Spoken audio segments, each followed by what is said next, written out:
Welcome back to the pack. It's your Off the Wolf Craze, and today we have a new Alvo patch, patch 2.9.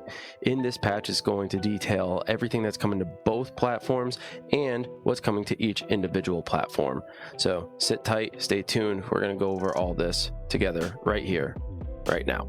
So just a reminder, everyone, these patch notes are going to be available to you on Discord and on the official Alvo Facebook group page. Doesn't matter which platform you're part of, you could be part of both or just one, but know that they are accessible to you. What I'm going to be going over is pre-release patch notes. They should be the same upon release, but if there's a few differences, that's okay. Let me know in the comments. I might even recognize them and put them in the comments myself. But let's go through these and we'll start with what is coming to both platforms simultaneously. We'll start with the Molotov and sticking grenades. People have been looking for new utility to use and try in their matches. Well, here they are. Sticky grenades are amazing.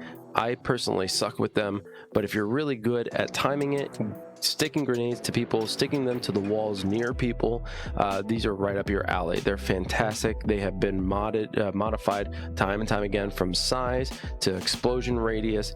I think they're in the perfect sweet spot. I think you guys are going to enjoy them. But what I really enjoy are the Molotovs. These two have gone through various renditions and different animations. I think they have done a superb job, and they're one of my favorite, if not my favorite utility to use in this patch going forward. The next update is all the kill streaks and the grenades wouldn't kill people before if you had died after you had already thrown them or you shot the bazooka. Well, this has changed. Now, any kill that you get, even if you get shot, will count towards your overall kills. Before, you weren't getting the kills, but now you are. So if you were running into that problem and it was frustrating you, hopefully this quality of life update will bring you back and get you using those utilities a lot more. A brand new map is coming to zombies. All the zombie fans out there, I know you were pretty frustrated with just having Town Night and Monastery Night. I get it, but just know that these were pushed out with that mode as more of a proof of concept to make sure everything was working correctly and you guys had something to do and something to experience outside of the 3 game modes given to you prior. This new map, Sanatorium, is looking beautiful. We have run through it many times over in beta and even before beta and alpha, testing it and trying to find every way to break it. Now, if you're familiar with the Call of Duty style zombies, then you're going to feel right at home here on Sanatorium. Now, there's a few things to look out for in Sanatorium, and I'm not going to tell you exactly what they are, but know that there's a few treats inside, so be sure to explore. Don't just run straight to the extraction. Be sure to check out everything and see if you can find its little secrets. Aside from Sanatorium, we're also getting the Dojo map. People have seen the Dojo map since last year. I remember posting a few sneak peeks on it during the building process, and so people are quite familiar with it, but now we're finally getting it.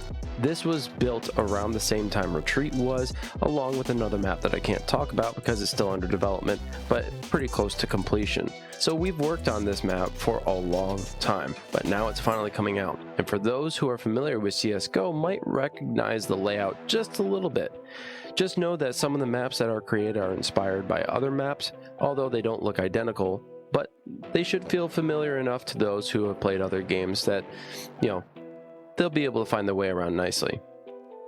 Some really cool elements have been added to this, and there's a few Easter eggs in there as well, and a shout out to all those who have helped along the way in the development of Alvo. You might be able to find some of their names scattered throughout, so be sure to run through the map, check it out, see what you can find, and let me know what you do find in the comments below. There were a few issues on S&D.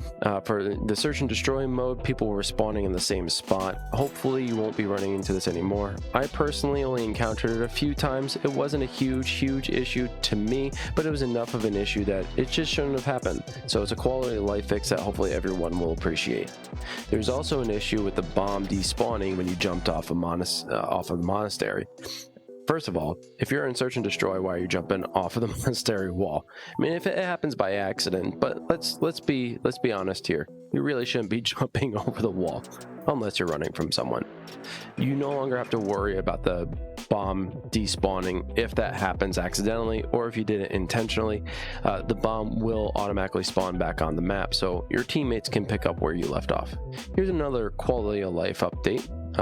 You might not have noticed it very readily because this was a small detail, but the little details matter.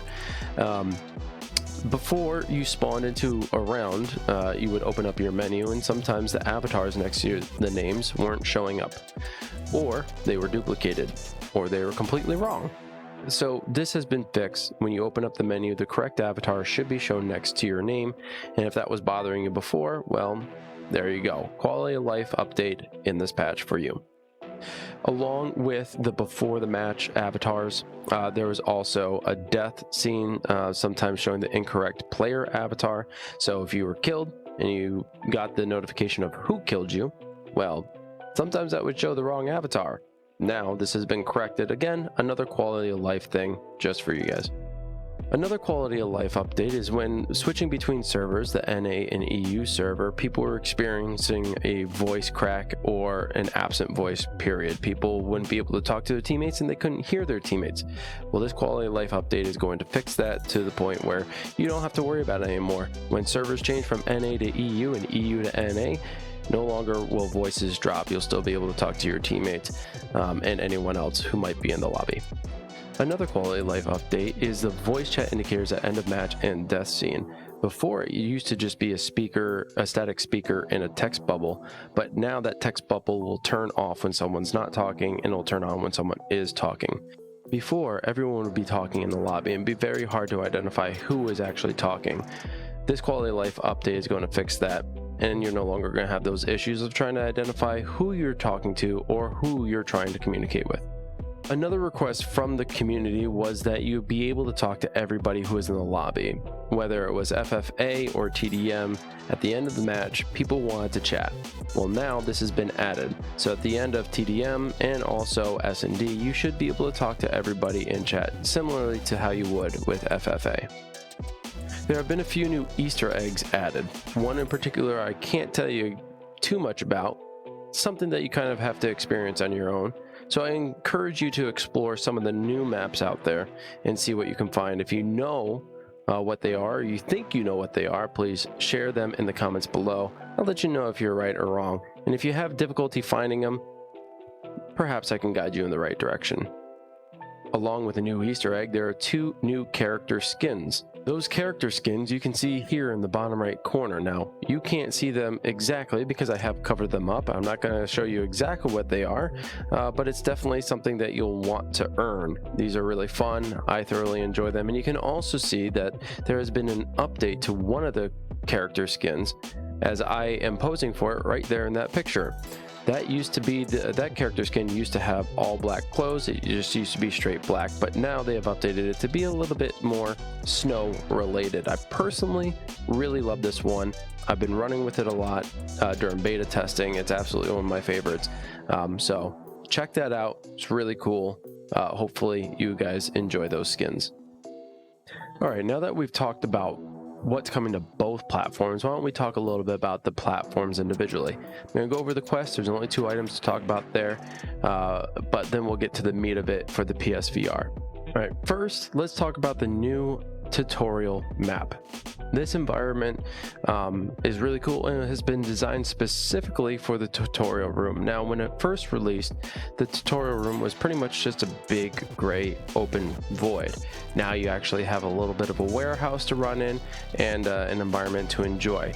This could potentially turn into something a little bit more, but there's not many details I can share on that at the moment, but hopefully you enjoyed the experience a little bit more than just standing in the void. If you have already run through the tutorial and you're like, I already know how to play this wolf, well, why don't you go in and check it out anyway? Give us your input on what you think of the environment. Do you think it should be expanded on? Do you think it should be potentially another map? I don't know.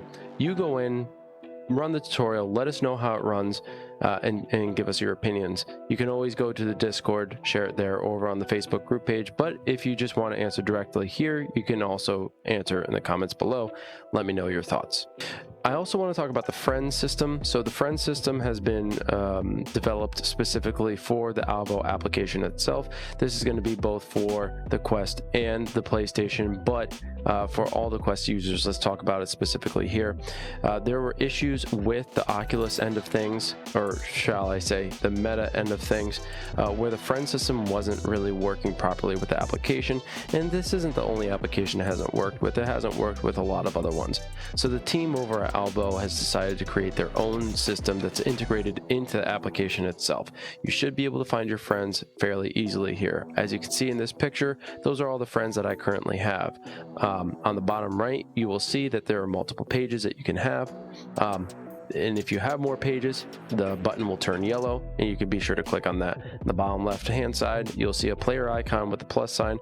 Everybody's got their own number, so if you want to try to find someone by number, you click on that little button and a little keypad will show up. You type in the player number, and it should be able to send an invite to someone that way. You can also see that there are two other tabs. One is a pending tab, and then the other one is Players Met tab. The Players Met tab that is shown here is going to culminate an entire list of people that you have played within the past certain number of rounds. I forget exactly what that number of rounds is, but it's a fair amount that you shouldn't be able to not find someone. You should be able to find everyone that you're looking for, especially if you played with them and you're like, hey, we should meet up. You should be able to find them in the Players Met section. All you have to do is hit that little player icon all the way on the right with the plus symbol, and it will send an invite immediately. It'll go over to their pending tab, which you can see right there in the middle at the top tab section, and there will be an option for them to accept or decline. I'm not showing that here because it's not really relevant, and I don't have anyone in there to show you exactly what that looks like, but just know that the pending will be there, and it'll be there until you get rid of it. So that was the Quest side of things. Let's talk about the PlayStation side of things.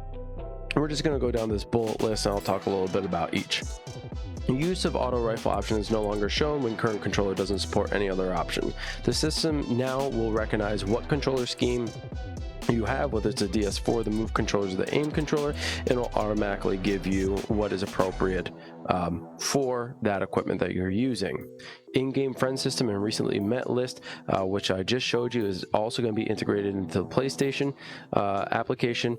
Now, you could still use the PlayStation application, that's perfectly fine, but I would strongly encourage using the in-game friend list invite system because it'll more integrated and it'll be much easier to find people, especially while you're still in app. You never have to leave the application to find someone, especially if you want to team up with them. The new title environment is going to be switching to Resort. Before, what you were used to was the Desert Day map. This is changing. If you haven't played Resort yet, be sure to hop in and enjoy. Bots leave when 4 players are in a match. This is another request of the community. A lot of people liked playing with bots, but the same amount disliked playing with bots. Before, it was you had 6 players in a lobby, you would still have bots, or up to 6 players you would still have bots. Once you hit that 6-player threshold, the bots would disappear. This has been reduced to 4, so now when you have 4 players in a lobby, the bots will disappear. If you like running with bots, well, you still can, but once you hit that 4-player threshold, they will disappear. So for all those who hated the bots and just wanted to play against players, this one's for you. There are a lot of people who are concerned about the dual Uzis coming into play because when they were originally released, they didn't seem to really stand up as competition on the battlefield, especially against guns like the Viper or the Annihilator or the Proto. So people weren't using them and they didn't seem viable. They seemed really cool, but you couldn't get wins with them. Well, your cries have been heard, and the team over at Alvo has decided to boost the damage output for each Uzi. Now, it's not going to be overpowered or anything. We have tested this vigorously, but now it at least stands competition against the Viper and Proto users that run rampant in matchmaking. So if you wanted to run the dual Uzis, you now can, no fret. You should be able to win some matches just like I have. a little quality of life update to the zombies mode. Before, if you didn't know what round you were on, it was really hard to tell, especially when you were playing in that round. Now when you press the options button, it should tell you exactly what round you're on. A little quality of life update. Hopefully you guys enjoy it. There's an issue in the search and destroy mode where two players are trying to pick up the bomb, and they either one couldn't activate it, or two, if one of them died, then the other one couldn't activate it either. The bomb just was unusable. Well, now it's impossible for two people to pick it up at the same time. The system will recognize the first person to have pressed it, or at least give it to one person and not duplicate that function. So if you ran into that issue with search and destroy, fret no more. It's been fixed. This update also includes a fix to an issue where people were purchasing things and those items were disappearing. If you were one of those players suffering from that, no worries. This has been duplicated and replicated time and time again. The issue was found, corrected, and hopefully after this update you won't experience it anymore. On the PS4, you had this weapon offset system, especially for rifles in the aim controller. But when you were running dual wield, you didn't have the ability to actually offset the weapons. Well, this has been now added into the application. If you are running dual wields with the move controllers, you can now go in and do dual wield offset to your liking. Make sure you set them comfortably. Except for you, they're very specific, so be sure that you cater those controls to you, and when you go in, you're getting your shots on target. On the title, if you are running with the aim controller of DS4, the option to dual wield will no longer be available to you. It'll be locked out. The application now will recognize what equipment you are using, and it will not make available the equipment that you can't use under those conditions. Alright folks, that's going to be it for me. Thank you so much for tuning in for this update on Alvo. This is patch 2.9. If some of these quality of life updates are going to affect you, please let me know which one you're most excited about, which fix you're most excited about, which update you're most excited about. Let me know in the comments below. If you haven't subscribed already, please hit that big red button, give this video a thumbs up, and I'll see you guys out there on the battlefield. Until then, peace. Just a quick update, everybody. After working on this overnight and the actual release of the patch, there was a little bit more information given that was not of my knowledge. So it's really, really cool stuff. Steve, who is pretty much the lead of the Alvo development process, did a little announcement. I just want to read it here real quick. Only those brave enough to take on elite operation in an old zombie-infested sanatorium in this brand new zombie mode map. Once inside, creep through the dark lit corridors, take cover beyond or behind old equipment, operating tables, beds, and see if you can make it to the extraction point as a team. Working closely together is the only way you'll have a chance at making it out alive. Now, we talked about the skins that you could get. He said that there's an Easter egg hunt with 2 unlockable characters, character skins. So be sure to be on the lookout for that. It probably has something to do with Sanatorium. So, you know, do your due diligence, check things out. But what's more important about this announcement is that there's an actual contest going on. So the update includes 2 new characters that can be unlocked via the zombie mode, and one can be unlocked solo, and then the second one requires a full squad. That means 4 players in. You guys gotta try to figure out how to get that second skin. Not gonna tell you how, but again, like I said earlier, if you guys want to know or you're having trouble but you think you know what it is, be sure to comment below. And if you're having some difficulty, maybe I can nudge you in the right direction.